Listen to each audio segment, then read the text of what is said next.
Hello everyone, मैं हूँ Lisa and हम देखने वाले हैं कि जेमिनी के लिए यानी कि मिथुन राशि वालों के लिए ये जो मंथ है मार्च का वो कैसा जाएगा। So let's see. और ये सन मून राइजिंग तीनों के अकॉर्डिंग होगा। तो देखते हैं कि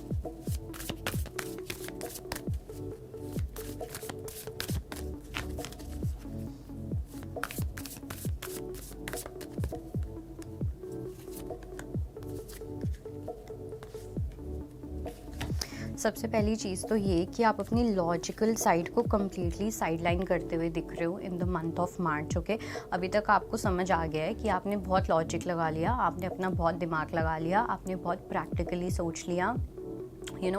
मतलब बेसिकली हर सोसाइटल पर्सपेक्टिव से आप सोच चुके हो चीज़ें, आप एक्सपेरिमेंट्स कर चुके हो किसी ना किसी पार्ट में अपनी लाइफ के।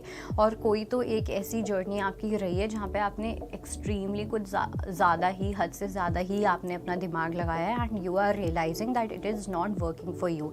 सो in the month of March I do feel कि कहीं ना कहीं एक ये वाली एनर्जी रहेगी जहाँ पे you will be in your surrender mode, जहाँ पे आप अपनी फेमिनिन साइड में आते हुए दिख रहे हो regardless of the gender again. Okay, आप सरेंडर वाली एनर्जी में जाओगे। आपका जो ध्यान है भगवान के ऊपर वो काफ़ी ज़्यादा बढ़ जाएगा। ध्यान नहीं, मैं बोलूँगी फेथ। ओके, पूजा और प्रेयर्स करना, ये सब चीज़ों में बहुत ज़्यादा इंक्रीज़ मुझे दिख रहा है। और ऐसा भी हो सकता है कि आपको बहुत सारे ड्रीम्स भी आएंगे मार्च के मंथ में। ओके, आपकी इंट्यूशन आपको आंसर करेगी। अगर आप बहुत प्रेयर्स कर रहे हो या कुछ भी, तो यूनिवर्स आपको आंसर करेंगे through your dreams. Okay, so I do see कि आप काफ़ी होपफुल होते हुए दिख रहे हो। ठीक है, पहले आप कहीं ना कहीं एक स्टबननेस में थे कि आपके अकॉर्डिंग ही चीज़ें होनी चाहिए, बट नाउ अब आपने उस चीज़ को कम्प्लीटली सरेंडर कर दिया है यूनिवर्स पे, देवी पे, या जिस पे भी आप बिलीव करते हो। एंड यू विल फाइनली सी कि जब आप ये चीज़ करोगे ना तो आपके इमोशंस बहुत बाहर आएंगे। Okay, let me tell you, ये जो मंथ होगा ये इमोशनली बहुत ट्रिगरिंग होने वाला है। बिकॉज जब आप अपनी फाइनली आप सरेंडर करते हो तो बहुत सारे इमोशंस, ट्रिगर्स, ये सब चीज़ें बाहर आएंगी जो आप सप्रेस कर रहे थे पहले अपने लॉजिक से। ओके, सो उस चीज़ को आने देना है and read those emotions, study those emotions, self reflection करना एंड देन जाके आई थिंक एक सिचुएशन में चेंज आ सकता है। लेट्स सी कि थीम क्या होने वाला है।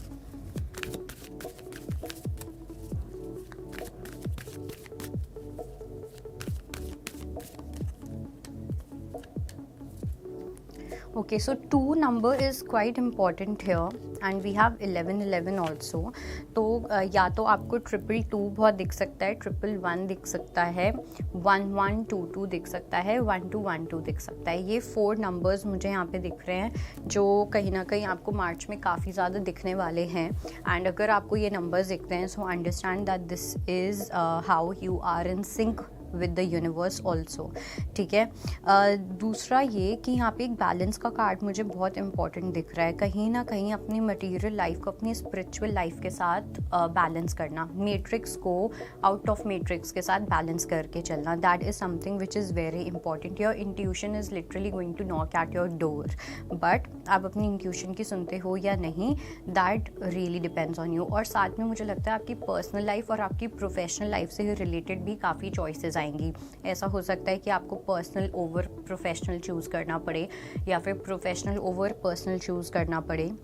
प्रोफेशनल लाइफ में किसी के साथ अच्छे खासे स्ट्रॉन्ग अलायंसेस बन सकते हैं, बट और काफ़ी स्ट्रॉन्ग अलायंसेस बनेंगे। ठीक है, ऐसा भी हो सकता है कि इस पर्सन के साथ आगे जाके आप रोमांटिकली भी कनेक्ट करना चाहो, ऐसा भी कुछ हो सकता है कुछ लोग के लिए। But other than that also, अगर ऐसा नहीं भी होता तो प्रोफेशनली तो कुछ स्ट्रॉन्ग अलायंसेस बनते हुए दिख रहे हैं, स्ट्रॉन्ग पार्टनरशिप्स बनती हुई दिख रही हैं।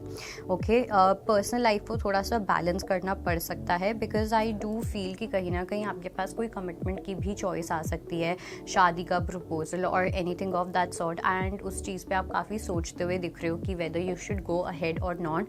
and जब ये चीज़ हो that is the time when you have to actually balance। okay, तो अपने आप को बैलेंस करना बिल्कुल भी नहीं भूलना, अपने करियर को, अपनी पर्सनल लाइफ को, हर चीज़ को बैलेंस करके चलना है। बिकॉज कोई भी चीज़ एक्सट्रीम में जाएगी तो वो आपके लिए ब्लंडर ही क्रिएट करेगी। बिकॉज जेमिनी का जो होता है वो होता भी ऐसा ही है कि जेमिनी जो होते हैं ना वो एक्सट्रीम एंड्स पे चलते हैं, जिसकी वजह से वो दोनों में से एक चीज़ खो ही देते हैं। So try to maintain balance. Okay, let's see कि एंजल्स क्या मैसेज देना चाह रहे हैं? Ask help from others. कहीं पे भी अगर आपको लग रहा है, स्पेशली ये मुझे ऐसा लग रहा है कि दो चीज़ें लग रही हैं कि अगर आप पर्सनल लाइफ में कंफ्यूज होते हो कि आपको ये चीज़ करनी चाहिए या नहीं, सो आई वुड से कि you should ask some tarot card reader, astrologer या कुछ ऐसा फॉर पर्सनल गाइडेंस। और करियर की बात है तो करियर के लिए मुझे ऐसा लगता है कि आपको अपने किसी गाइड से, जिनके अंडर आपने कुछ काम किया है, सीखा है, जिनको आप बहुत अपना आइडियल मानते हो, उनसे आपको एडवाइस लेनी चाहिए before you step into anything new. Okay, so that was your reading. I hope it helps. I'll see you next time. Bye bye, take care.